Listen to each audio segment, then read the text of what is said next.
जय हिंद साथियों। मैं रितेश कुमार। कल जो 20 क्वेश्चन का सेशन लाया था, उससे मैं आज भी मैं 20 क्वेश्चन का सेशन लाया हूं।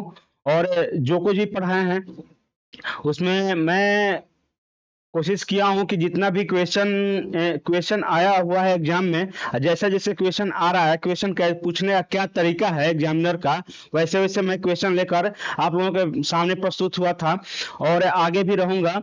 और जैसे कि जो भी क्वेश्चन कराया हूं उसमें हमको लग रहा है कि बहुत कुछ क्वेश्चन उसमें सेम टू सेम आएगा एग्जामिनर में। आगे भी जो जो एग्जाम आने वाला है उसमें सेम टू सेम क्वेश्चन आने का संभावना है उसमें।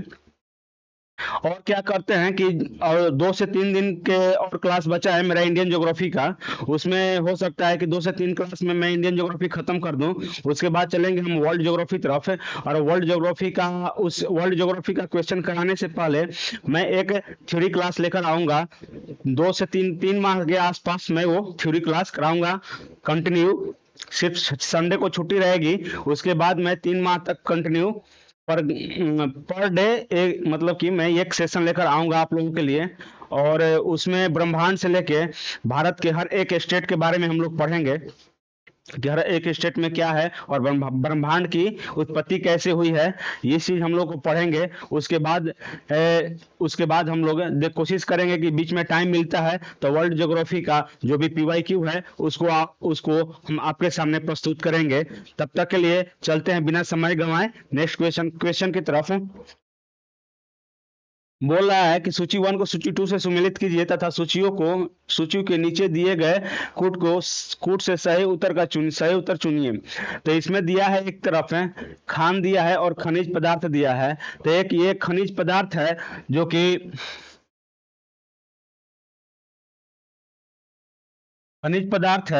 जो कि किस चीज से ये खनिज मतलब कि ये कहाँ पे है ये खनिज पदार्थ, और ये खान कहाँ पे है कि ये किस मतलब कि ये खान जो है खनिज पदार्थ में कहाँ पे मिलेगा, ये खनिज पदार्थ किस खान में मिलेगा, ये चीज बता रहा है। तो इसको हम देखते हैं कि इसमें क्या आंसर होगा। तो होगा कोरापुट। कहाँ है कोरापुट? किसके लिए प्रसिद्ध है? कोरापुट एक खान है, वो किसके लिए प्रसिद्ध है? तो ये है कोरापुट कोयला के लिए प्रसिद्ध है। और क्या है? सुंदरगढ़ है जो लौ अयस्क के लिए प्रसिद्ध है। सुंदरगढ़ क्या है? लौ अयस्क के लिए प्रसिद्ध है। और खेतारी क्या है? तंबा के लिए प्रसिद्ध है। और गिरिडीह का है? बॉक्साइट के लिए प्रसिद्ध है। तो ये आप लोगों का आंसर कैसे हो जाएगा? कोरापुट। एक का 3 कोरापुट कोरापुट नहीं, कोरापुट है आप लोगों के लिए बॉक्साइड, खेतारी, सुंदरगढ़। नहीं, ये थोड़ा सा गलत हमको लग रहा है। इसको देखते हैं कि क्या स्थिति है इसका।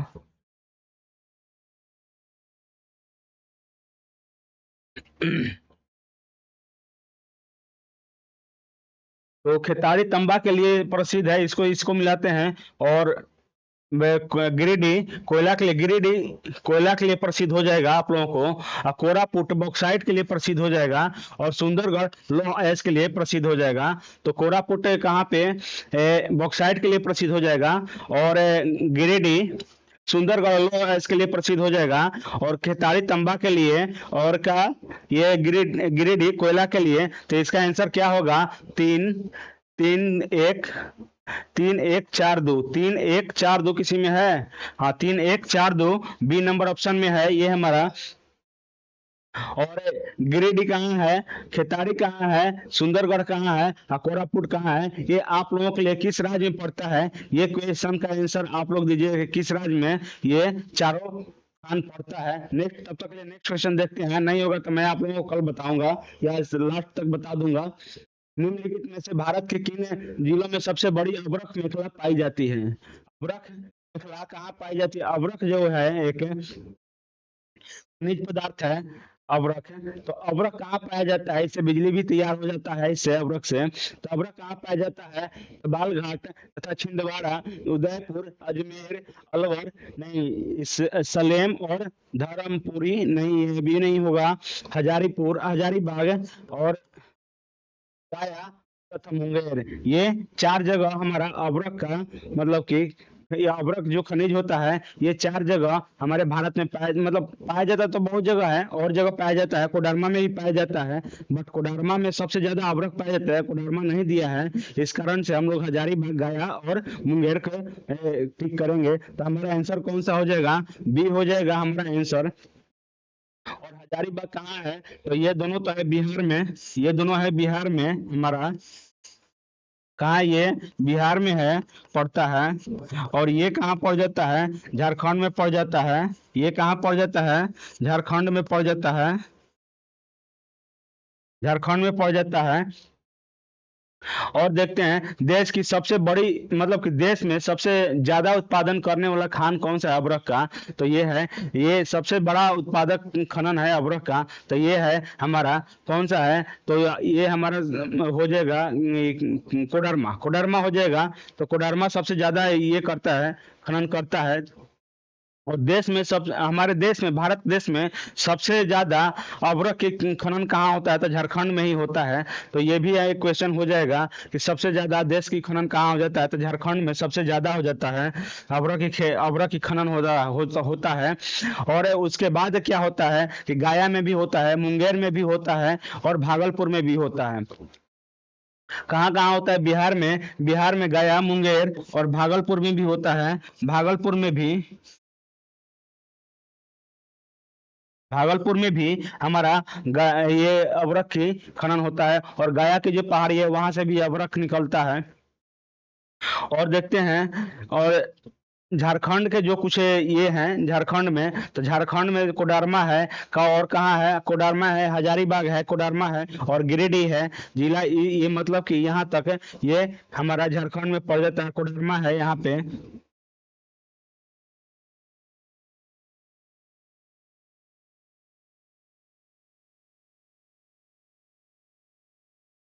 ये दोनों जगह भी हमारा कहाँ पड़ जाता है? ये अभ्रक का खनन होता होता है। कहाँ कहाँ होता है? तो कोडरमा में भी होता है, और गिरिडीह में भी होता है, और हजारीबाग में भी होता है हमारा अभ्रक के खनन। नेक्स्ट क्वेश्चन में देखते हैं कि नेक्स्ट क्वेश्चन क्या बोल रहा है। देखिए कोडरमा क्या है? कोडरमा जो है भारत की सबसे बड़ी खनन उत्पादन, मतलब कि भारत की सबसे बड़ी उत्पादन करने वाला, अभ्रक की उत्पादन करने वाला जो खान खान है, कहाँ मिलता है? तो हमारा कोडरमा में मिलता है। कोडरमा का सबसे ज्यादा, मतलब कोडरमा को हम लोग अभ्रक की राजधानी भी कहते हैं। कोडरमा को हम लोग अभ्रक की राजधानी भी कहते हैं कोडरमा को।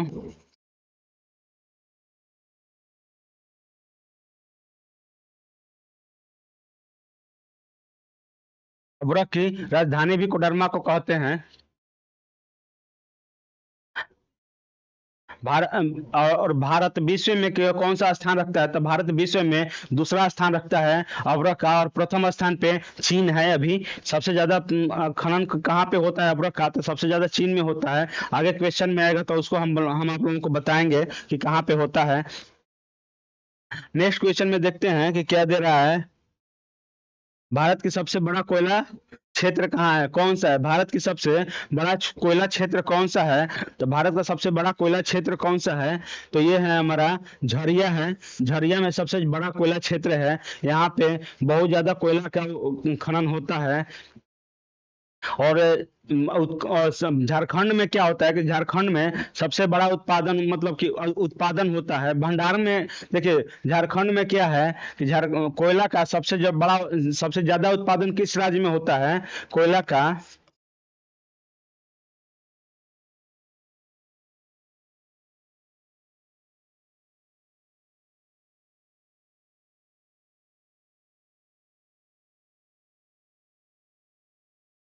झारखंड है ये। यहाँ से दो क्वेश्चन बनता है। और कोयला का,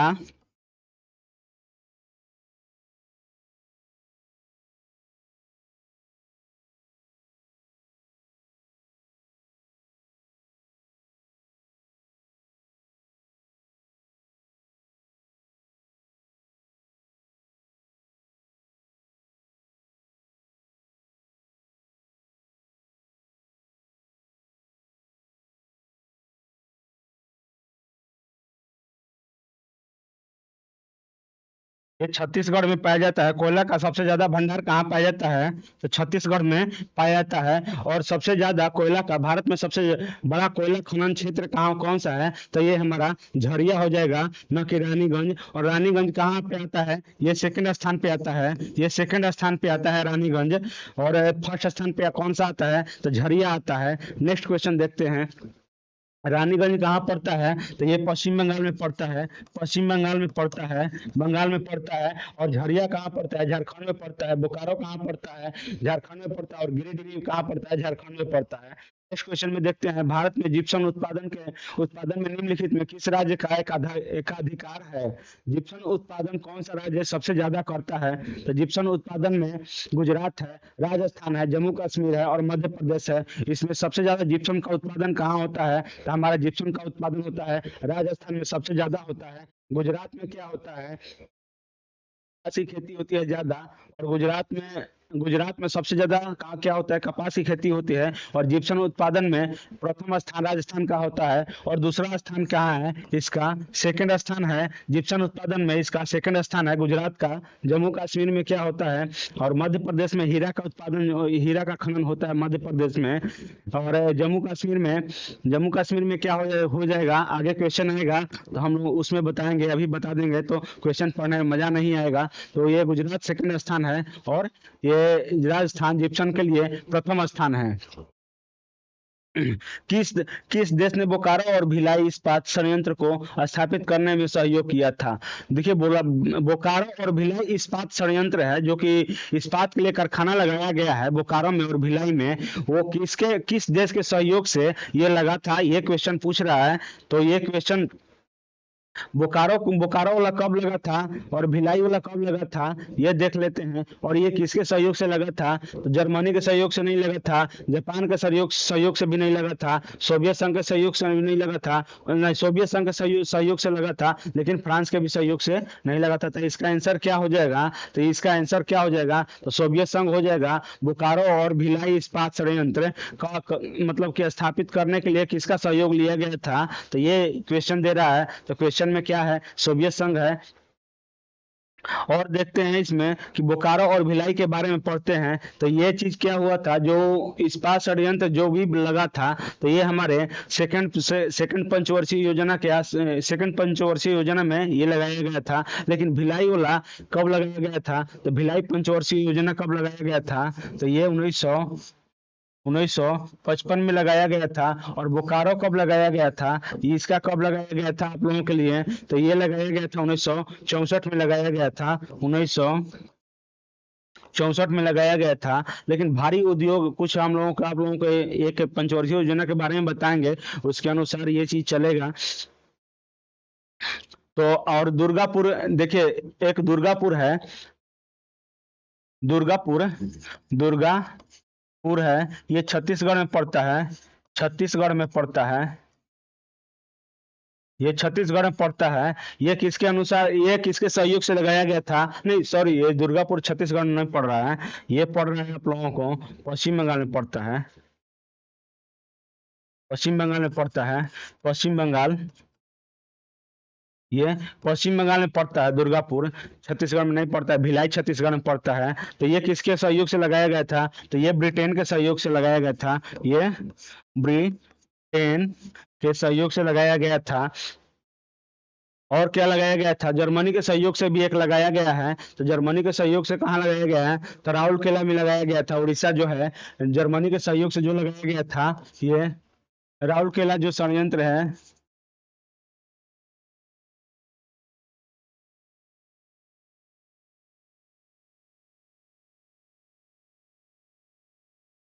ये किसके अनुसार लगाया गया था? ये लगाया गया था, ये कहाँ पे है? ये उड़ीसा में है, ये उड़ीसा में है राउरकेला, उड़ीसा। और ये कब लगाया गया था? ये 1900 कब लगाया गया था? 1959 में लगाया गया था, ये लगाया गया था 1959 में आप लोगों के लिए लगाया गया था। ये लगाया गया था 1959 में, आप लोगों के लिए ये लगाया गया था। ये जर्मनी के सहयोग से लगाया गया था ये इस्पात संयंत्र। और क्या लगा ये सब जो कुछ भी मतलब ये आया था, करीब करीब ये हम लोग द्वितीय पंचवर्षीय योजना के बाद लाया गया था। एक ये भिलाई वाला था जो कि 1955 में लाया गया था, इसलिए कि पंचवर्षीय योजना जब आया था तो 1951 से लेके प्रथम पंचवर्षीय योजना था 1951 से लेके 1956 तक था। तो पंचवर्षीय योजना के बारे में आइए कुछ देखते हैं क्या है।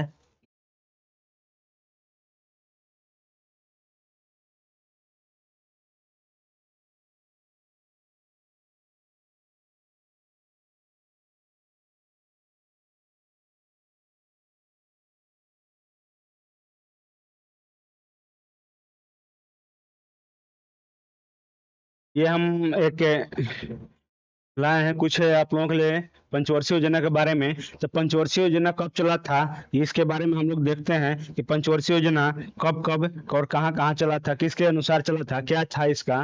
तो देखिए प्रथम पंचवर्षीय योजना क्या था कि ये 1 अप्रैल 1951 से चला था और 31 मार्च 1956 तक ये चला था। कब से चला था? पंचवर्षीय योजना 5 साल के लिए होता है और 1 अप्रैल 1951 से लेकर 31 मार्च 1956 तक ये था। और ये कौन से मॉडल पे थे? तो हेराड डोमार मॉडल था, एक हेराड डोमार मॉडल थे, हेराड जी थे, उनके मॉडल पे वो अपने नाम पे लाए थे। इसका उद्देश्य क्या था? तो कृषि में क्या था, विकास के लिए ये लाया गया था। कि जितना उस समय क्या था कि भुखमरी बहुत ज्यादा थी, गरीबी बहुत ज्यादा थी हमारे देश में, इसलिए 47 में तो हम लोग आजाद हुए थे। इकोनॉमिक भी बहुत कम था हमारे यहाँ और इतना भुखमरी थी कि हद से ज्यादा। तो उसके लिए लाया गया था कि उसमें कृषि को सबसे ज्यादा प्रायोरिटी दिया जाए और वो कृषि के उत्पादन को बढ़ाया जाए, ताकि हमारे यहाँ जो भी जीव हैं या मानव हैं तो उस कम से कम उसको खाने के लिए तो मिल जाए। खाने के लिए मिल जाएगा तो फिर आगे चल के हम लोग धीरे धीरे विकास कर जाएंगे। तो वही किया गया था। तो ये कृषि विकास के लिए प्रथम पंचवर्षीय योजना लाया गया था। हेराड डोमार मॉडल था इसका। और देखिए कब तक था? तो 1 अप्रैल 1951 से लेके 1 अप्रैल 1951 से लेके कब था? तो ये 31 मार्च 1956 तक इसका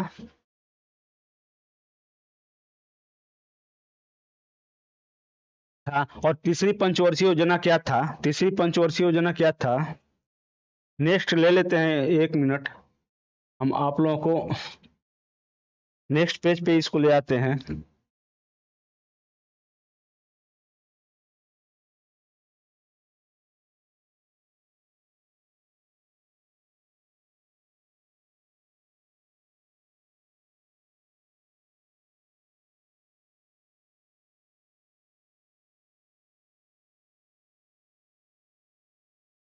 पहला बता दिए आप लोगों के लिए कि पहला क्या था, पहला बता दिए। सेकंड पंचवर्षीय योजना क्या आया था? तो सेकंड पंचवर्षीय योजना 56 से 61 के बीच में आया था। 56 से 61 के बीच में आया था। ये किसका मॉडल था? तो पीसी महानोबोलिस था, महानोबोलिस थे, पीसी महानोबोलिस थे सेकंड पंचवर्षीय योजना का। और ये उद्योग विकास के लिए, मतलब कि ये उद्योग जो था, बड़े बड़े उद्योग को बैठाने के लिए ये हमारा ये उद्योग, मतलब कि ये दूसरी पंचवर्षीय योजना लाया गया था।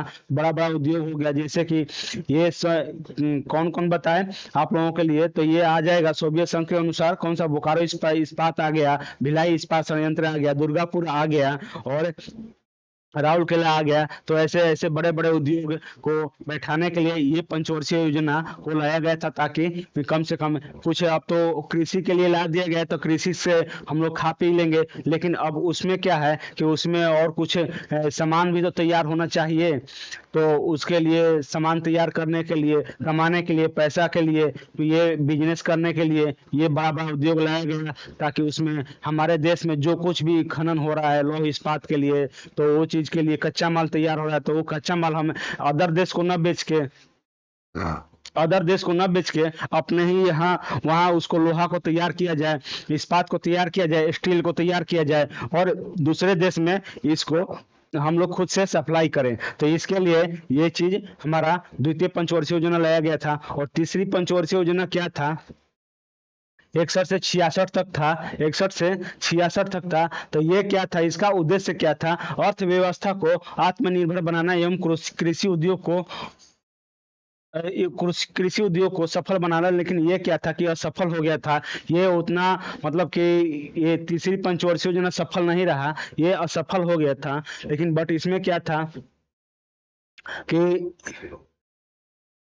ये असफल हो गया था। और चौथी पंचवर्षीय योजना क्या था, चौथी में आया था कि 1959 से 74 तक आया था। ये मॉडल था डार्लिंग डार्लिंग मॉडल पे था। लेकिन देखिए ये 61 से 66 वाला क्या था कि उसमें क्या हुआ था कि ये क्यों असफल हुआ था, तो उसमें 62 में भारत और चाइना युद्ध हो गया था, इस कारण से इसको सफल नहीं हो पाया। इसलिए कि वहां पे चाइना और भारत के युद्ध के कारण इसको चलाना मुश्किल था, इसलिए कि ज्यादा पैसा वहां पे लगा था, बहुत ज्यादा पैसा लगा था।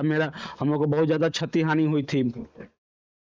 अब यहाँ था कि अब हम लोग इसको मतलब आत्मनिर्भर बने या अर्थव्यवस्था को आगे बढ़ाए, तो अर्थव्यवस्था को आगे बढ़ाने के लिए पैसा चाहिए। उस समय हमारे पास बहुत कम मिसाइलें थी का मतलब कि, और रॉकेट भी बहुत कम था हमारे पास, मिसाइल थी और ये सब चीज बहुत, बंदूक भी बहुत कम थी। तो इस कारण से क्या हुआ था कि इसको सफल कर दिया गया और इसी पैसा से कुछ बहुत सारा सामान हथियार खरीदा गया और हथियार खरीदने के कारण ये असफल हो गया। तो ये चीज हमारा चौथी योजना थी 59 से 74 तक, डीआर गार्डलिंग के मॉडल पे था। इसका उद्देश्य था स्थिरता और आत्मनिर्भर बनना। इसका उद्देश्य था चौथी में कि स्थिरता और आत्मनिर्भर बनना।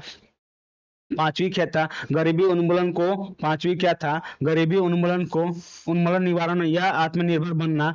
ये भी क्या था कि गरीबी उन्मूलन, गरीबी को खत्म करना और निवारण करना, उसको कि गरीबी खत्म करके निवारण कुछ किया जाए कि गरीबी कैसे खत्म हो, उसका उद्देश्य था चौथी को। और छठी नहीं आया, पांचवी नहीं आया था, पांचवी कुछ कारणवश रुक गया था। वो हम आप लोगों को पढ़ाएंगे एक क्लास में पूरा पंचवर्षीय योजना का डिटेल बताएंगे कि क्या पंचवर्षीय योजना का स्थिति रहा। ऐसे पढ़ाएंगे तो फिर मेरा क्लास का शेड्यूल बिगड़ जाएगा, बहुत ज्यादा क्वेश्चन नहीं हो पाएगा, इसलिए मैं शॉर्टकट में लेकर चल रहा हूँ। यहाँ पे छठी पंचवर्षीय योजना है, इसमें प्राथमिकता दिया गया था गरीबी निवारण, आर्थिक विकास और आधुनिकरण का। छठी में आधुनिकरण भी दिया गया था, प्राथमिक और गरीबी निवारण भी था और आर्थिक विकास भी था। सातवीं में क्या था, साथ ही में जॉन डब्ल्यू मिलर मॉडल था, जॉन डब्ल्यू मिलर मॉडल था। उद्देश्य था रोजगार, शिक्षा और स्वास्थ्य। छठवीं में क्या था, उद्देश्य था इसका कि रोजगार, शिक्षा और स्वास्थ्य। आठवीं में क्या था, आठवीं में क्या था, उद्देश्य मानव शक्ति का पूर्ण उपयोग करना। उद्देश्य मानव शक्ति का, इसका उद्देश्य था कि मानव शक्ति जो है उसका पूर्ण उपयोग किया जाए। जितना शक्ति है कि हाँ हम एक कंपनी को बैठा सकते हैं, उस कंपनी में कितना वर्कर कर सकते हैं, कितना उस कंपनी से हम लाभ कमा सकते हैं, ऐसा ही इसका पूर्ण उद्देश्य था। नवीं को क्या था, कृषि एवं ग्रामीण विकास, कीमती स्थिरता, जनसंख्या परोख था नवीं में। 10वीं में क्या था, 2002 से 2007 में आया था। उद्देश्य था शिक्षा, स्वास्थ्य, जीवन की गुणवत्ता में सुधार। शिक्षा में स्वास्थ्य में और जीवन की गुणवत्ता में सुधार। पहले क्या था कि अच्छा हम लोग खाने के लिए भोजन नहीं मिल रहा था, उस समय गरीबी थी तो भोजन वैसा नहीं मिल रहा था, फल फ्रूट नहीं मिल रहा था, साग सब्जी नहीं मिल रहा था। तो ये सब चीज को बताया गया कि कम से कम इसमें सुधार लाया जाए ताकि हमारा जीवन गुणवत्ता में सुधार आए। 11वीं पंचवर्षीय योजना 2007 से 2012 के बीच में। तो उद्देश्य क्या था कि तीव्रता एवं समावेशी विकास और बहुमुखी लक्ष्य। इसमें बहुत सारे जो कुछ भी जितना भी ऊपर में पंचवर्षीय योजना है उसको एक बहुमुखी लक्ष्य में रखा जाए। और जितना भी बिजनेस है या कोई इस्पात कोई कंपनी बैठाना है या कृषि को करना है, तो इस सबको एक साथ लेकर चलने के लिए इसको बताया गया था 11वीं पंचवर्षीय योजना। 12वीं पंचवर्षीय योजना क्या था कि उद्देश्य तीव्र, सतत एवं अधिक समावेशी विकास, मतलब जितना तीव्र से हम लोग विकास करें इसके लिए लाया गया था। बट इसका क्या था कि जब मोदी जी आए 2014 में जब मोदी जी आए तो क्या हुआ कि इसका 2014 तक तो चला, लेकिन इसका नाम बदल के क्या रख दिया गया, इसका नाम बदल के नीति आयोग रख दिया गया। और उसका पुनर्नाम क्या रख दिया, नीति आयोग। और गठन कब हुआ, तो 1 जनवरी 2015 को इसका नीति आयोग नाम रख दिया गया 1 जनवरी 2015 को। और इसका मुख्यालय क्या है, तो मुख्यालय है नई दिल्ली। आधिकारिक क्षेत्र क्या है, तो पूरा भारत सरकार है, इसका भारत सरकार के पास पूरा अधिकार रहेगा। नीति आयोग क्यों लाया गया था कि पंचवर्षीय योजना क्या था कि पंचवर्षीय योजना में 5 साल में जो कुछ भी काम होगा ना, 5 साल में जो कुछ भी काम होगा वो आप लोगों के लिए बताया जाएगा कि 5 साल में हम ये काम किए, इस क्षेत्र में इतना पैसा खर्च किए और इतना काम नहीं हुआ तो उतना पैसा मेरा वापस भारत सरकार के पास लौट गया। और ये चीज के लिए हमारा पंचवर्षीय योजना लाया गया था। लेकिन बट क्या था कि और इसमें यह भी था कि किस गवर्नमेंट जॉब में कितना सीट खाली है, उसको कितना भरना चाहिए, मतलब जो कुछ भी था हम लोगों को भारत में जितना भी पैसा खर्चा होता था उसका हिसाब देना पड़ता था कि हाँ हमारे पब्लिक को और हमारे से केंद्र सरकार जो केंद्र सरकार में थी सबको हिसाब देना पड़ता था। जितना भी मंत्री थे, जितना भी विभाग था, सबको हमको अपना अपना हिसाब देना पड़ता था पांचवा साल में कि हाँ हम इतना पैसा इस क्षेत्र में खर्चा किए हैं, रोड बनाने में इतना हुआ है, शिक्षा पे इतना हुआ है, कंपनी बैठाने में इतना हुआ है और उर्वरक में इतना हुआ, तो ये सब चीजें खेती में इतना हुआ है, कृषि में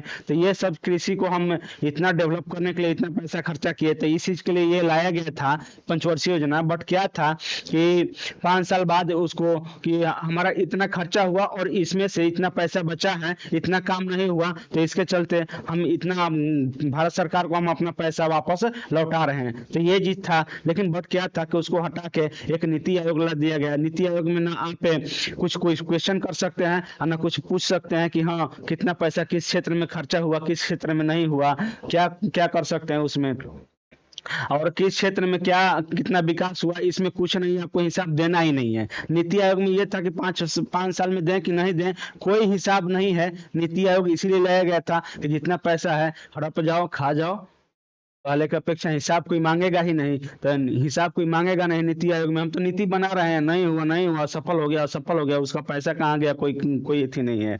तो ये चीज था। वर्तमान में इसका अध्यक्ष कौन थे, तो नरेंद्र मोदी यानी पीएम अध्यक्ष रहते हैं। और वर्तमान में उपाध्यक्ष कौन थे, उपाध्यक्ष सुमन बेरी बेरी थे। और सीईओ कौन थे, BR सुब्रमण्यम थे। और नीति आयोग का गैर संवैधानिक है, ये संवैधानिक नहीं है।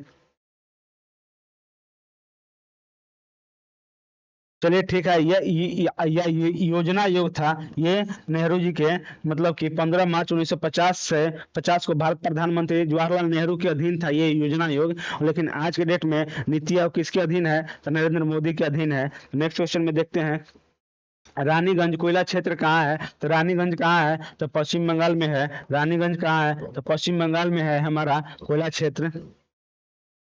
कहाँ है रानीगंज, तो पश्चिम बंगाल में है हमारा रानीगंज कोयला खनन। झरिया मतलब झरिया के बाद सेकंड स्थान आता है इसका। इसका प्रथम स्थान कौन आता है, प्रथम स्थान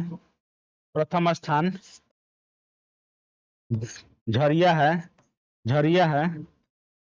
और सेकंड स्थान ये है, सेकंड स्थान खनन में सेकंड स्थान ये कौन सा है, रानीगंज है हमारा।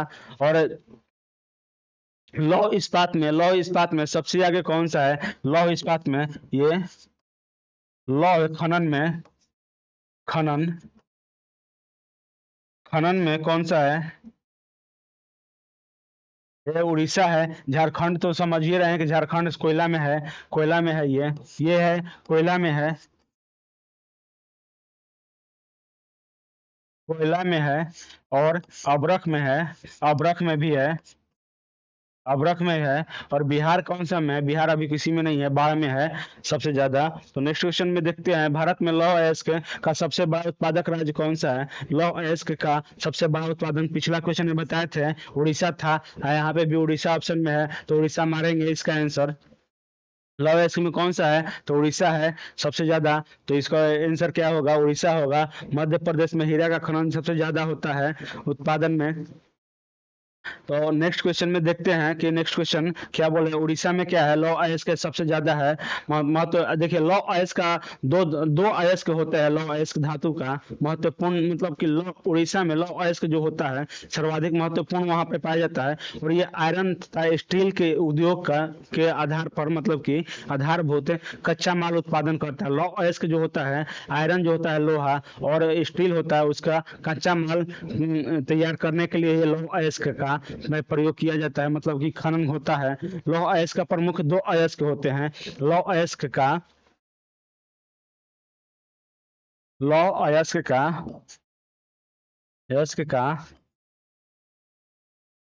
दो प्रमुख अयस्क हैं। पहला कौन सा है? मैग्नेटाइट हो जाता है। पहला कौन सा है? तो हेमेटाइट कर दीजिए या मैग्नेटाइट कर दीजिए। तो मैग्नेटाइट पहला है।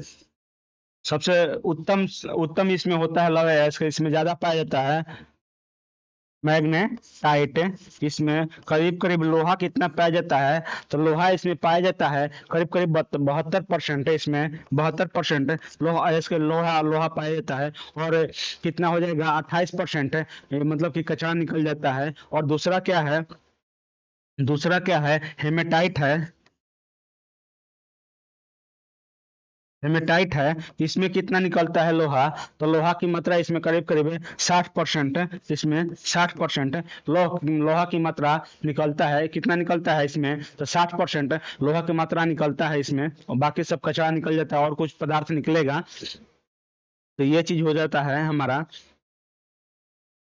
तो लोहा के उत्पादन में प्रथम प्रथम 5 राज्य है हमारा। देखिए और बताते हैं इसमें कि लौह उत्पादन में प्रथम 5 राज्य कौन कौन से है। सबसे पहला तो उड़ीसा है। पांच राज्य, 5 राज्य लिख देते हैं। राज्य लिख देते हैं। पहला कौन सा है? पहला कौन सा? उड़ीसा है। पहला कौन सा है? तो ये उड़ीसा है हमारा। प्रथम में उड़ीसा है। दूसरा छत्तीसगढ़ है। तीसरा कर्नाटक है। चौथा कौन सा है? झारखंड है। और पांचवा मध्य प्रदेश है। दूसरा कौन सा है? तो छत्तीसगढ़। तीसरा कर्नाटक है। छत्तीसगढ़ है। छत्तीसगढ़ है। तीसरा में कर्नाटक है। कर्नाटक है। ये पिछला क्वेश्चन में बताए थे कि आप लोगों को कर्नाटक में कौन सा लौह अयस्क केंद्र है। तो पिछले क्लास में हम लोगों को बताए थे, वो आप लोग बताइएगा कि कर्नाटक में कौन सा लौह अयस्क केंद्र है। यह केंद्रमुख है, हम बता देते हैं। ये केंद्रमुख है कर्नाटक में। और झारखंड है। चौथा पे झारखंड है। चौथा पे झारखंड है। खंड है। पांचवा में कौन सा है? पांचवा में कौन सा है? ये हमारा मध्य प्रदेश है। मध्य। तो पांचवा में कौन सा है? तो ये 5 राज्य है जो लौह लौह अयस्क में 5 राज्य है जो प्रथम स्थान है। मतलब कि यहाँ पे लौह अयस्क का खनन होता है। तो ये चीज आप लोगों को बताए।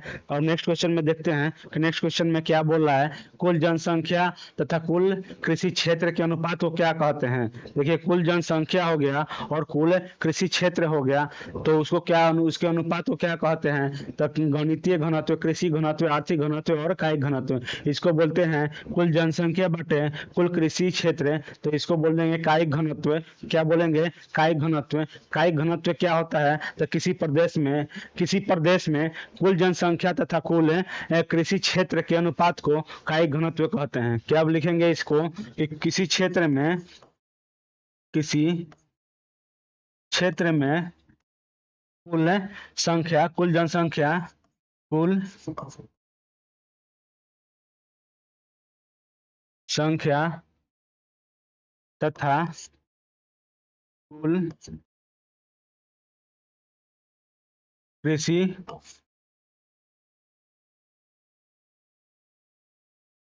कुल कृषि क्षेत्र लिखिए या प्रदेश लिखिए।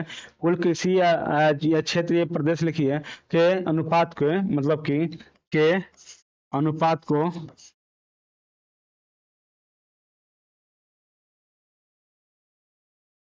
कायिक घनत्व कहते हैं। क्या बोलते हैं? कायिक कायिक घनत्व बोलेंगे इसको। इसको कायिक घनत्व बोलेंगे। और इसका सूत्र क्या होता है? तो यही लिख देंगे कि कुल जनसंख्या, कुल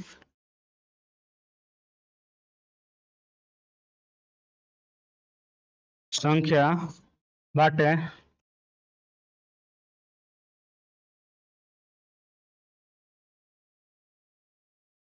कुल कृषि क्षेत्र। यही हो जाएगा इसका अनुपात, मतलब कि कायिक घनत्व का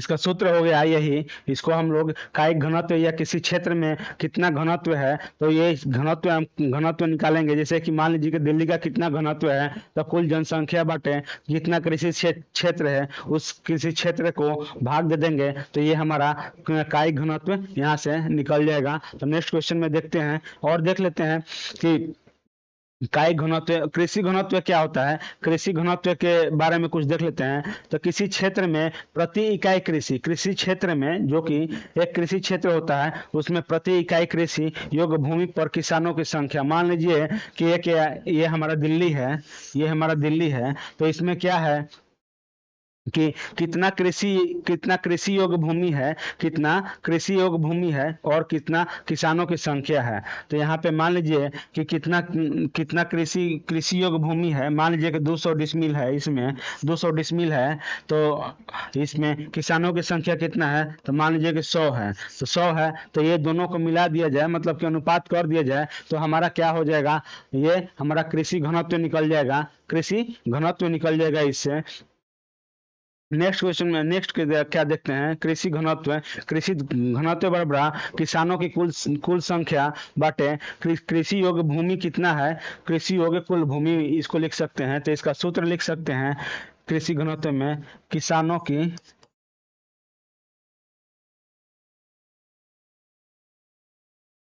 संख्या। ये चीज देखिए बहुत कम लोगों को मालूम हो पाता है, ये चीजें बहुत कम लोग भी पढ़ाते हैं इसको। और ये चीजें प्री में, यूपीएससी प्री में अधिकांश पूछता है, यूपीएससी प्री में अधिकांश पूछता है। बट कृषि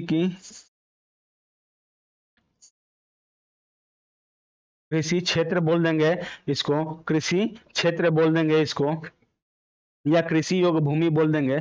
तो ये चीज हमारा ये हमारा कृषि घनत्व हो गया। और देखते हैं कि इसमें कृषि घनत्व क्या हो गया। और आर्थिक घनत्व क्या होता है। आर्थिक घनत्व वो होता है किसी देश की कुल जनसंख्या, मतलब कि हमारा भारत का कितना है, 140 करोड़ जनसंख्या है, तो ये हमारा देश की कुल जनसंख्या और उसके कुल संसाधन जितना होते हैं, संसाधनों से भाग दिया जाता है, तो ये हमारा आर्थिक घनत्व हो जाता है। नेक्स्ट क्वेश्चन में देखते हैं कि नेक्स्ट क्वेश्चन क्या है, निम्नलिखित में कौन सा परमाणु ऊर्जा संयंत्र तमिलनाडु में अवस्थित है। कल्पकम है, तमिलनाडु में कौन सा है, कल्पकम है, तमिलनाडु में कौन सा है, हमारा कल्पकम है। तारापुर कहाँ है, तो तारापुर हमारा है महाराष्ट्र में है। ये कहाँ पे है, तो महाराष्ट्र है, महाराष्ट्र में है। और कोटा कहाँ है, तो ये राजस्थान में है, राजस्थान ये है। ननौरा कहाँ है, ननौरा कहाँ है हमारा, तो ननौरा यूपी में पड़ जाएगा, उत्तर प्रदेश में पड़ जाएगा, उत्तर प्रदेश, ये हमारा उत्तर प्रदेश में पड़ जाएगा ननौरा। ननौरा कहाँ पड़ जाएगा, उत्तर प्रदेश में पड़ जाएगा। नेक्स्ट क्वेश्चन में देखते हैं कि नेक्स्ट क्वेश्चन क्या है। भारत में पश्मीना ऊन प्राप्त होता है। पश्मीना ऊन कहाँ से प्राप्त होता है, तो बकरी से प्राप्त होता है, या भेड़ से नहीं, बकरी से प्राप्त होता है। पश्मीना ऊन बकरी से प्राप्त होता है। तो कौन सी नस्ल की बकरी होती है, ये हमारा ये कौन सी नस्ल की बकरी होती है, चंगा थांगी एक नस्ल की बकरी है, चंगा चंगा थांगी एक नस्ल की बकरी है। इसी नस्ल की बकरी से हमारा पश्मीना ऊन तैयार होता है। ये बहुत मुलायम होता है, न इतना मुलायम होता है, और इसको कढ़ाई जब बनता है, जब इससे ये चादर बनता है या कुछ चादर उधर बनता है, तो इससे बनाया जाता है, ये हाथ से ही बुनकर बनाया जाता है, न कि मशीन द्वारा बनाया जाता है। तो इसे पश्मीना ऊन बकरी से प्राप्त होता है, और इस ऊन से बहुत गर्म, मतलब गर्म में चादर भी गर्म चादर बनाया जाता है, बहुत अच्छा लगता है ये चादर। ये कहाँ पाई जाती है ये बकरी, तो ये लद्दाख में अधिकांश पाई जाती है। ये लद्दाख या जम्मू कश्मीर, JNK और लद्दाख, और लद्दाख, लद्दाख का क्षेत्र है, कौन सा है, लद्दाख का क्षेत्र है ये हमारा। ये बकरी पाई जाती है लद्दाख में। ये कौन सी जनजाति पाई जाती हैं, तो भेड़वाल एक होता है और गुज्जर होते हैं। गुज्जर और भेड़वाल एक जनजाति होती है वहाँ की। एक ना गद्दी, गद्दी भेड़वा, गद्दी गद्दी एक जनजाति होती है। गुज्जर और गद्दी दो जनजाति होती है। कौन सा होता है, गुज्जर, गुज्जर और गद्दी गद्दी जनजाति होती है, ये लोग बहुत इस बकरी को पालते हैं और यही लोग इसको ऊन निकाल कर इस बकरी से क्या करते हैं कि इस बकरी से ऊन निकाल कर पश्मीना शाल बनाते हैं और बहुत अच्छा होता है, बहुत खूबसूरत होता है और इतना मुलायम होता है और इतना ठंडी में इतना ठंड मतलब कि जितना भी ठंडी है करीब करीब उस ठंडी टान लेगा आप लोगों को, इसलिए कि ये ठंडी प्रदेश में होता ही है। जो भी ठंडी प्रदेश में जो भी सामान होता है ठंडी प्रदेश में, वो सोचिए कि वो ठंडी के लिए रामबाण है, वो रामबाण है। तो ये चीज होता है, गुज्जर और गद्दी जनजाति होता है जो इसको इस बकरी को पालते हैं, ये बकरी को पालते हैं और इससे ऊन निकाल कर ये इसके बाल निकाल कर ऊन बनाते हैं और ऊन वो ऊन से क्या बनता है, पश्मीना शाल बनता है हमारे भारत में। ऊंट से क्या बनता है, ऊंट के खाल से हमारा ये कालीन बनता है और का ऊन भी बनता है और कालीन भी बनता है ऊंट के खाल से। लेकिन और क्या बनता है, खरगोश है, एक खरगोश है, खरगोश ले क्या बनता है, तो खरगोश ले भी बनता है अंगोरा ऊन बनता है। ये खरगोश है, इससे क्या है कि अंगोरा ऊन अंगोरा ऊन अंगोरा ऊन का ये मतलब कि प्राप्त होता है, खरगोश ले अंगोरा ऊन प्राप्त होता है और ये भी एक बहुत मुलायम मुलायम कपड़ा होता है और ये भी एक चादर बनाया जाता है, अंगोरा ऊन से बनाया जाता है, चादर बनाया जाता है। ये जैकेट पे कभी कभी देखते हैं कि जैकेट के बाहर तरफ से या अंदर तरफ लगाया जाता है, तो ये अंगोरा ऊन भी लगाया जाता है और पश्मीना ऊन भी लगाया जाता है जैकेट में। तो ये चीज हमारा, और भेड़ के बाल से भी हमारा ये कंबल बनता है, ज्यादातर कंबल बनता था पहले। एक आता था भेड़ के बाल से कंबल बनता था, वो बहुत गड़ता था हमारे थी में, मतलब कि बचपन में हम लोग जब 2006 7 4 में 4 के आसपास हम लोग जब उस समय याद आ रहा है कि मतलब बचपन में वो वही वही हम लोग ओढ़ते थे ठंडी में, वो बहुत ज्यादा गड़ता था, ठंडा नहीं होता था लेकिन वो एक एक ओढ़ने के बाद बहुत गर्म होता था, मतलब कि उसमें ठंडी नहीं लगेगी ऐसा होता था वो। तो ये चीज आप लोगों को ऊँट के बारे में बताएं और भेड़ के बारे में बताएं और खरगोश के बारे में, बकरी के बारे में बताएं। दो चीज याद रखिएगा, खरगोश वाला और बकरी वाला, पश्मीना ऊन और अंगोरा ऊन, ये दोनों याद रखिएगा, ये दोनों बहुत इंपॉर्टेंट हैं। भेड़ वाला तो उतना नहीं है, ऊंट वाला उतना नहीं है, लेकिन क्या है कि ये अंगोरा ऊन और बकरी वाला ऊन, पश्मीना ऊन, ये दोनों अधिकांश क्वेश्चन आते रहते हैं, ये दोनों बहुत इंपॉर्टेंट है। ये दोनों VVI है, कर लीजिए इसको, भुलाइल भटकल आइल।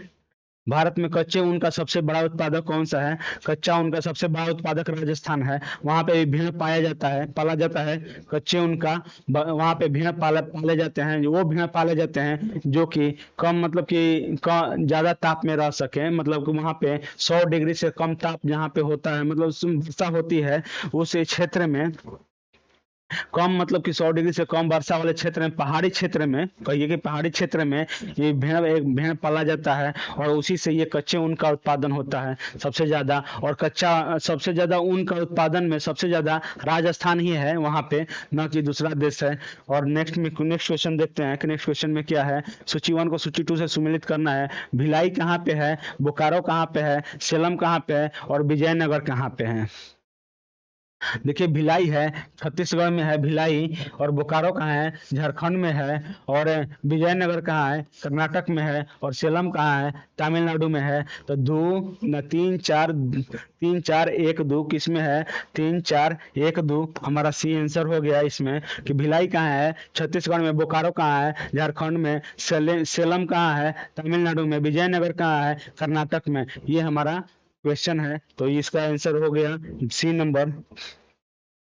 सूची 1 को सूची 2 से सुमेलित कीजिए तथा नीचे दिए गए कूट को सही उत्तर चुनिए। तो लो देखिए, तम एक तरफ खनिज दिया है, एक तरफ स्थान दिया है कि कौन सा खनिज कहाँ पे मिलेगा। आप लोगों को क्वेश्चन में पहले बताया था कि वो भी आएगा क्वेश्चन जो कि आना चाहिए। तो ये तांबा कहाँ पे मिलेगा, तांबा किस खेताड़ी में मिलता है, किस खनन में मिलता है, तो खेताड़ी में मिलता है तांबा। लौह अयस्क कहाँ मिलता है, केंद्र मुख कर्नाटक में। अभ्र कहाँ मिलता है, कोडरमा में। और मैग्नीज कहाँ मिलता है, तो बालघाट में। मैग्नीज कहाँ मिलता है, तो बालघाट में मिलता है। और केंद्रमुख कहाँ है, कर्नाटक में। और कोडरमा कहाँ है, झारखंड में। खेताड़ी कहाँ है, खेदाड़ी है आप लोगों को राजस्थान में। बालघाट कहाँ है, बालघाट भी कर्नाटक में ही है मैग्नीज के लिए। तो ये भी बालघाट कर्नाटक में है। नेक्स्ट क्वेश्चन देखते हैं, भारत के किस राज्य में सुबनसिरी जल विद्युत परियोजना अवस्थित है? सुबनसिरी किस राज्य में है? तो सुबनसिरी किस राज्य में है? तो सुबनसिरी जल विद्युत परियोजना है अरुणाचल प्रदेश में, न कि मेघालय में, न कि मणिपुर में, न कि तमिलनाडु में। तो ये अरुणाचल प्रदेश का सुबनसिरी एक जल विद्युत परियोजना है। एक मणिपुर में क्या है? तो मणिपुर में क्या है? लोकटक परियोजना भी है। मणिपुर में क्या है? लोकटक, लोकटक परियोजना है। लोकटक परियोजना है मणिपुर में, और एक लोकटक झील भी है वहीं पे। इसी पर लोकटक झील पे क्या है? लोकटक झील पे,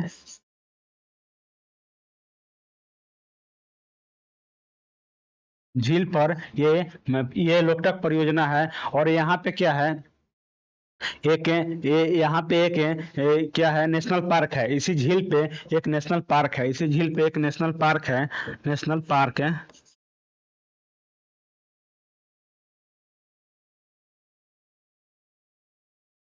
कौन सा नेशनल पार्क है?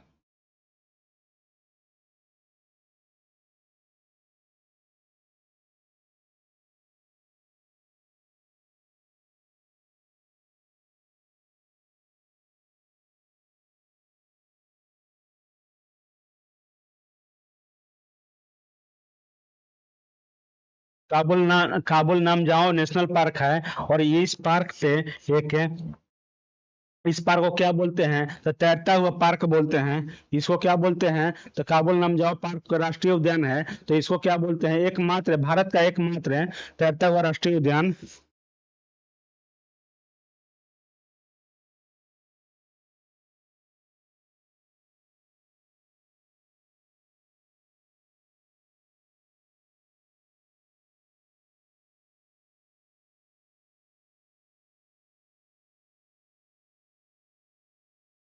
राष्ट्रीय उद्यान है ये। काबुल नमजाओ भारत का एक राष्ट्र मात्र तैरता हुआ राष्ट्रीय उद्यान है। यहाँ पे क्या पाया जाता है? तो एक संघाई हिरन पाई जाती है, यहाँ पे पाई जाती है।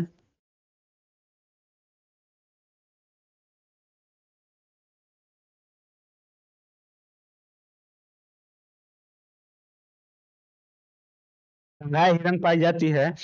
ये प्राकृतिक मतलब कि ये यहाँ पे मतलब इस संघाई हिरन का एक ही यही आवास बचा है भारत में, और कहीं नहीं पाई जाती है। मात्र एक यही राष्ट्रीय उद्यान में पाई जाती है। काबुल नमजाओ ना राष्ट्रीय मतलब राष्ट्रीय उद्यान में एक संघाई हिरन पाई जाती है, और कहीं भारत में नहीं पाई जाती है।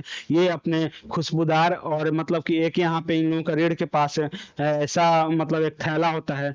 जब वो खुश होती है तो उस थैले को खोलती है, और वहां से बहुत सारा मतलब खुशबूदार मतलब खुशबू निकलता है उससे। वो लोग सोचती है कि वो खुशबू कहाँ से आ रहा है। उस खुशबू को सूंघकर बहुत ज्यादा वो लोग कूदती है, फानती है। और संघाई इसका नाम क्यों पड़ा है? कि जब भी 10 डेग आगे चलेगी तो अपने से पीछे मुड़ कर देखेगी, ताकि कोई आ तो नहीं रहा है जानवर, या उसे ये इस चीज को भी मतलब कि सूंघती है कि मतलब जो उसके अंदर से खुशबू निकलता है, वो खुशबू कहाँ से आ रहा है। बार बार वो पीछे देखेगी, आगे से नहीं आ रहा तो पीछे से देखेगी, पीछे से वो खुशबू कहाँ से आ रहा है। तो ये चीज के लिए ये ज्यादा प्रसिद्ध है, संघाई हिरन।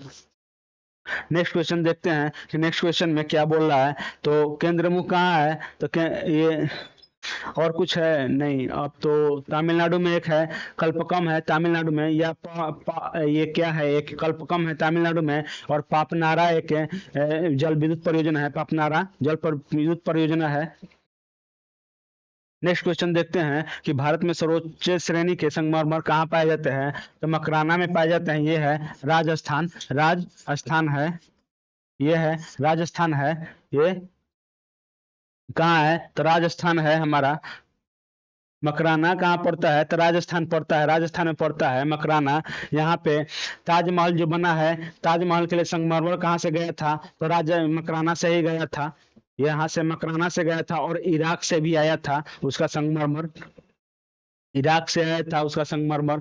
और हाँ, यही दो जगह से आया था। मैं इसको ताजमहल के संगमरमर कहाँ से आया था? तो मकराना से गया था, यहाँ से लोड होके। और वहीं से वही ये सफेद संगमरमर होता है। यहाँ पे क्या पाया जाता है? तो सफेद, सफेद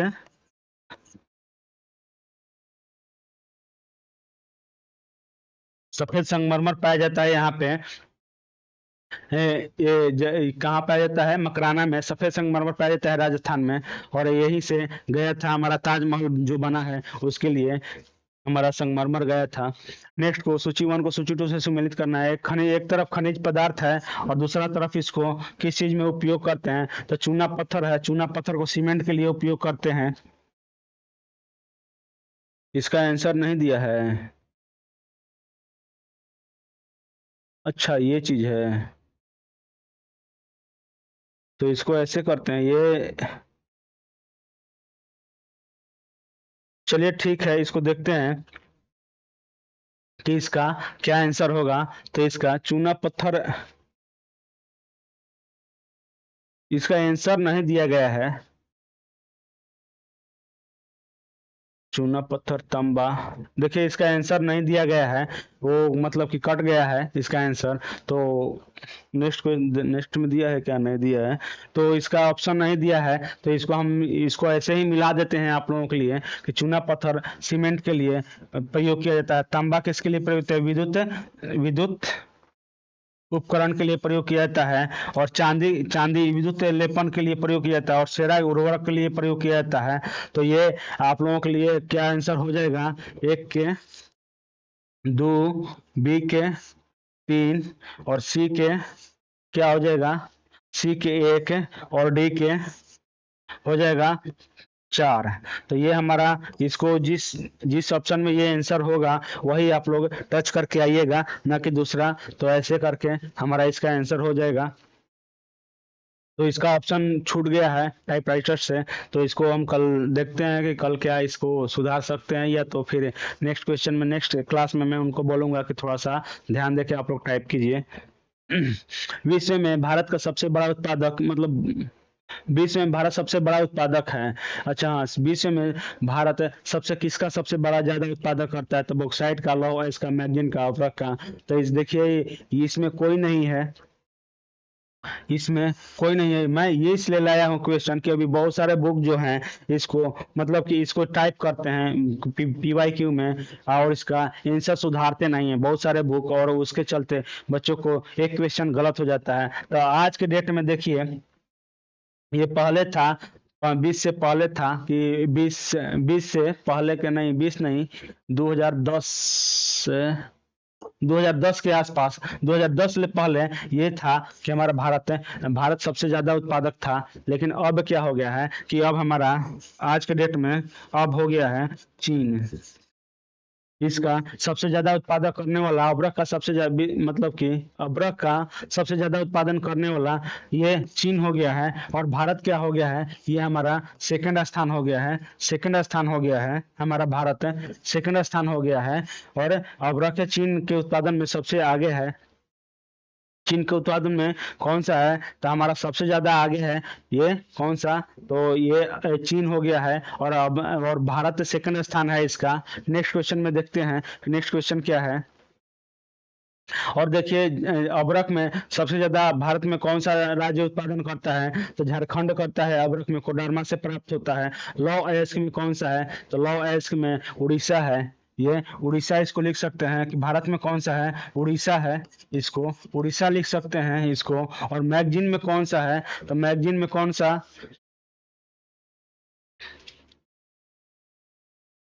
मैगजीन में कौन सा है? उड़ीसा है। और बॉक्साइट के लिए भी उड़ीसा है, बॉक्साइट के लिए भी उड़ीसा है। और मैगजीन में कौन सा है? मैगजीन में MP उत्पादन सबसे ज्यादा करता है, मध्य प्रदेश इसका मैगजीन का सबसे ज्यादा उत्पादन करता है। और बॉक्साइट का भी उड़ीसा ही उत्पादन करता है सबसे ज्यादा, बॉक्साइट का भी सबसे ज्यादा उड़ीसा ही उत्पादन करता है।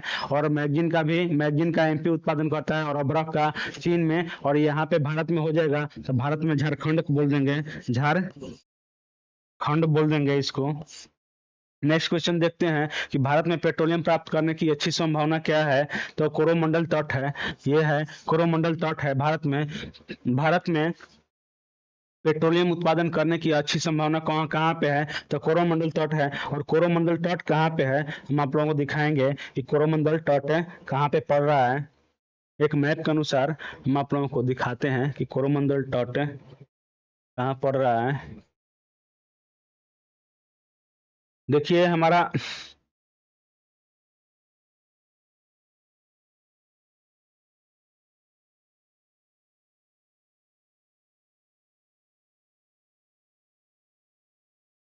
यह हमारा उड़ीसा का उत्कल तट हो गया, और यहाँ से कोरोमंडल तट हो गया हमारा आधा आंध्र प्रदेश से तमिलनाडु, ये कोरोमंडल तट है। और क्या हो गया,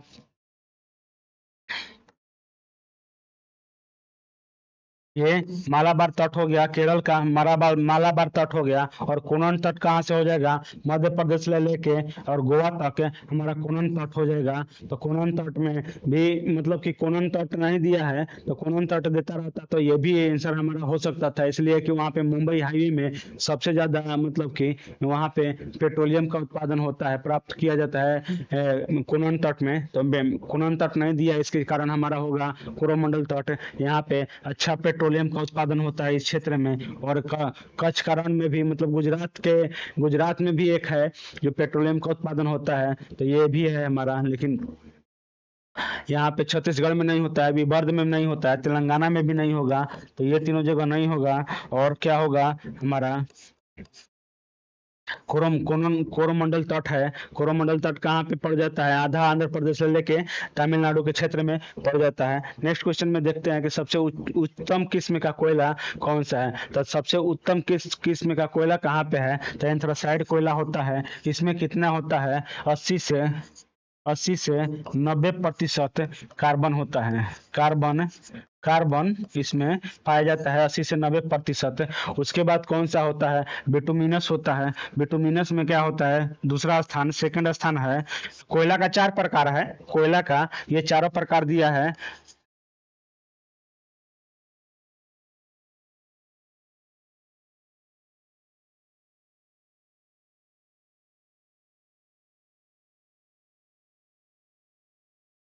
ये जो कोयला का 4 प्रकार है ये हमारा, और चारों प्रकार में हम लोग लिखेंगे कि किसमें कितना कार्बन पाया जाता है और कौन सा कितना फायदेमंद होता है। तो ये 80 से 90% देता है, और इसमें धुआं धुआं नहीं देता है, ये धुआं रहित है, धुआं रहित है ये धुआं रहित है। लेकिन इसमें बिटुमिनस में याद करने के लिए आप लोगों को एक ट्रिक बताएंगे कि कोयला का किस्म का मतलब कि कौन बेटर है, उससे मतलब कि सबसे ज्यादा बेटर कौन है, उससे कम कौन है, उससे कौन कम है, उससे कौन कम है।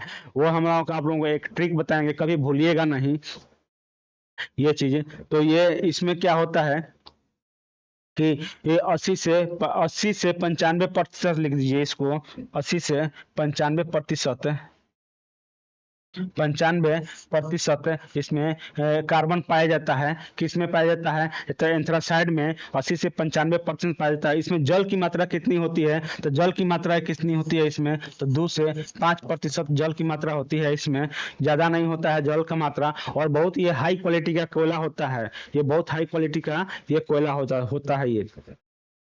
और देखिए ये कहाँ पाया जाता है, तो हमारे भारत में जम्मू कश्मीर में पाया जाता है, सबसे ज्यादा भारत में हमारा जम्मू कश्मीर में पाया जाता है। और वर्ल्ड में, विश्व में यूएसए में पाया जाता है, रूस में पाया जाता है और चीन में पाया जाता है। ये कहाँ कहाँ पाया जाता है, तो रूस में पाया जाता है। ये इसको लिख देते हैं, रुकिए आप लोगों को।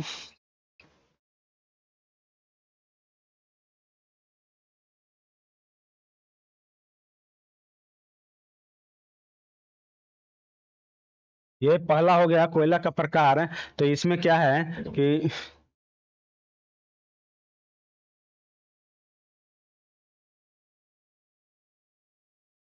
कार में इसमें क्या होता है, 80 से 95% कार्बन की मात्रा होती है।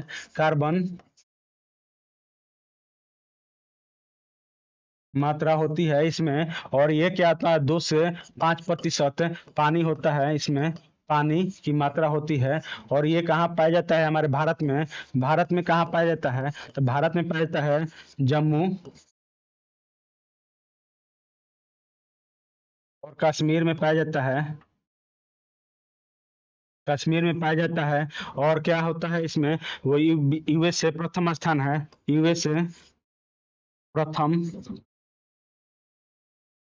स्थान है ये कोयला के लिए। उसके बाद कहाँ पाया जाता है, रूस में पाया जाता है, रूस भी है, रूस भी है। उसके बाद जहाँ ठंडी प्रदेश ज्यादा होगी ना, वहाँ ये सोच लीजिए कि एंथ्रासाइड कोयला पाया जाता है। ये याद रखिएगा कि जहाँ ठंडी प्रदेश होगा एयर में, तो वहीं पे पाया जाता है। तो चीन भी है और यूक्रेन भी है, चीन भी है और यूक्रेन ये है। और देखिए और दूसरा क्या है, नहीं, बस 5 मिनट और। दूसरा क्या है, दूसरा में क्या है इसमें कि दूसरा में बिटुमिनस हो जाता है, बिटुमिनस हो जाता है।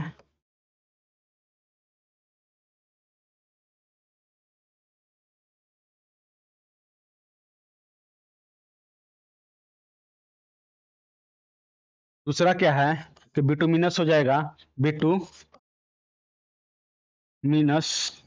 ये हो जाएगा। इसमें क्या होता है, इसमें कितना प्रतिशत कार्बन होता है तो आप लोगों को, तो इसमें क्या कितना प्रतिशत कार्बन होता है, तो 70 से 80% के बीच में, या 75 से 80% के बीच में लिखिए इसको। 75 से 80%, 80% के बीच में कार्बन पाया जाता है, इसमें कार्बन पाया जाता है। और ये धू मतलब कि ये क्या होता है कि ये काली होती है, ये काली और भूरी होती है। ये इसका रंग कैसा होता है, रंग कैसा होता है, तो काली या भूरी रंग का, भूरी रंग का होता है ये इसका रंग। और ये किस चीज में उपयोग होता है, तो उपयोग किया जाता है, उपयोग किया जाता है बिजली उत्पादन में।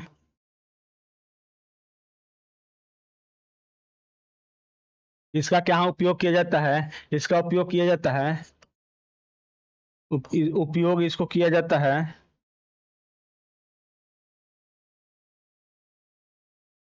उपयोग किया जाता है इसका। ये लौ लौ से ये क्या बोलते, इस्पात संयंत्र जो होता है, लौ इस्पात संयंत्र, इसको लिख दीजिए, लौ है इस्पात, इस्पात संयंत्र में इसको उपयोग किया जाता है, और इसको बिजली उत्पादन में किया जाता है। और क्या है, एक तीसरा लिग्नाइट हो जाता है। मान लीजिए कि एक लिग्नाइट हो गया, लिग्नाइट हो गया तीसरा में, लिग्नाइट। इसमें कितना कोयला होता है, इसमें होता है 28 से 30%। तो इसमें क्या क्या कार्बन होता है, 28 से 30% कार्बन होता है। कार्बन की मात्रा कितनी होती है, इससे 28 से 30% कार्बन की मात्रा होती है इसमें, इसमें लिग्नाइट में। और ये नमी, इसमें नमी की मात्रा अधिक होती है, इसमें नमी की मात्रा भी अधिक होती है। और क्या होता है, ये भी बिजली के उत्पादन में प्रयोग किया जाता है। इसमें नमी की मात्रा, नमी नमी अधिक होती है। और उपयोग, उपयोग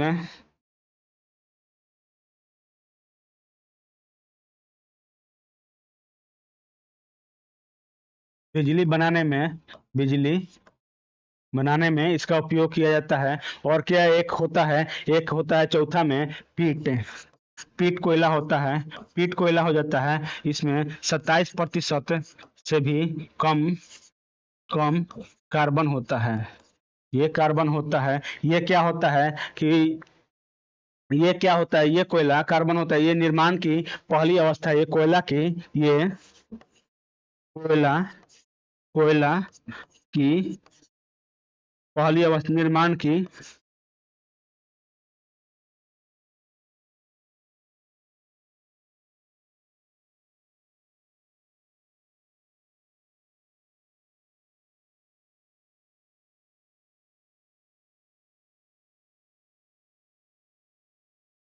ये कोयला निर्माण की पहली अवस्था है। तो इसको याद करने के लिए हम लोग आप लोगों को बोले थे कि एक ट्रिक बताएंगे। तो अल्फाबेट में आप लोग याद कर लीजिएगा कि ABCD कैसे आता है। तो ए से एंथ्रासाइड, बी से बिटुमिनस, और एल से लिग्नाइट, और पी से क्या होता है, पी से क्या होता है, पीट होता है। तो ABCDEFGHIJKLMNOPQRS याद कर लीजिएगा। तो जब वो याद हो जाएगा तो आप लोगों को अल्फाबेट में, ये भी अल्फाबेट से ही चल रहा है, भले बीच में गैप है उसको गोली मार दीजिए, जो गैप है उसको हटा दीजिए, वो बेवफा निकल गया। और ये जो है ये पीट है, तो पीट से लिग्नाइट, और पीट एल के बाद क्या होता है, पीट होता है। ए के बाद होता है बी, बी के बाद एल होता है, एल के बाद पी होता है। तो ये आप लोगों को याद करने का एक ट्रिक है। नेक्स्ट क्वेश्चन में देखते हैं कि निम्नलिखित में भारत के किस राज्य में यूरेनियम, अग्नेय तथा कयांत्रिक चट्टानों का अवशिष्ट मिलता है। निम्नलिखित में किस क्षेत्र में यूरेनियम, अग्नेय और कयांत्रिक चट्टानों का अंतः स्थापित है। तो ये हो जाता है हमारा राजस्थान में यूरेनियम का और यूरेनियम तो अधिकांश मिल जाता है हमारा, यूरेनियम हाँ राजस्थान में मिल जाता है। उसके बाद मिल जाएगा आप लोगों को जम्मू कश्मीर में मिल जाएगा। और आग्नेय चट्टान और कयांतर चट्टान सबसे ज्यादा कहाँ मिलता है, तो हमारा मिलता है राजस्थान में आग्नेय चट्टान। और कयांतर चट्टान कहाँ मिल जाता है, तो हमारा राजस्थान में हमारा मिल जाता है आग्नेय चट्टान। इससे कि आग्नेय चट्टान में मतलब कि जीवाश्म नहीं पाया जाता है, कयांतर चट्टान में जीवाश्म नहीं पाया जाता है, इस कारण वहाँ कोयला कोयला नहीं पाया जाएगा। जीवाश्म चट्टान जो होता है कि जो जीव जंतु और पेड़ पेड़ पौधों के दबने से बनता है, तो वही चट्टान जीवाश्म होता है। और उसी से हमारा करोड़ों वर्ष के दबने के कारण वो कोयला बनता है या पेट्रोलियम बनता है। तो इस कारण से यहाँ पे अग्नेय चट्टान ऐसा चीज है कि वहाँ पे जीवाश्म नहीं पाया जाता है, और जीवाश्म नहीं पाए जाने के कारण वहाँ पे ये कोयला और पेट्रोलियम नहीं पाया जाता है। और ये आप लोगों के लिए 20 क्वेश्चन का आज सेशन लाए थे। और मैं अपने तरफ से बहुत कोशिश किया कि आप लोगों को बहुत जितना समझाने की कोशिश किया, अपने तरफ से बहुत कोशिश किया। और कोशिश है कि यही आगे भी हम आप लोगों को कोशिश करेंगे कि समझाने का जितना भी कोशिश हो अपने तरफ से। तो ये चीज आप लोगों के लिए कोशिश कीजिएगा कि देखिए, और आगे जो भी क्वेश्चन है, जो भी दिक्कत है, तो आप लोग हमको कमेंट बॉक्स में बता सकते हैं कि सर ये चीज यहाँ पे प्रॉब्लम हो रही है। तब तक के लिए थैंक यू, नमस्कार, गुड नाइट।